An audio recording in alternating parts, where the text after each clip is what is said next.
सैयदना फारूक आज़म रदी अल्लाह ताला अन्हु ने इस निज़ाम एहतसाब को अपने घर से शुरू फरमाया।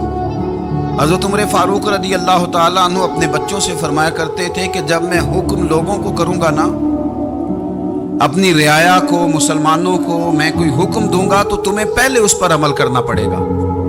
आप फरमाया करते थे, याद रखना लोग तुम्हें इस तरह देखेंगे, लोग इस तरह तुम्हें देखेंगे जिस तरह गोश्त खाने वाला परिंदा गोश्त को देखा करता है। चील गोश्त खाती है तो क्या कभी उसको पैगाम भेजना पड़ा है कि तू आजा यहाँ गाय मर गई है, भैंस मर गई है? खुद ब खुद उसकी नजर होती है, वो पहुंच जाती है। जनाब उमर फरमाने लगे, मेरे घर वालों, मेरे बेटों, मेरी बेटियों, मेरी अहलिया, लोग तुम्हें इस तरह देखेंगे जिस तरह गोश्त खाने वाले परिंदे देखते हैं।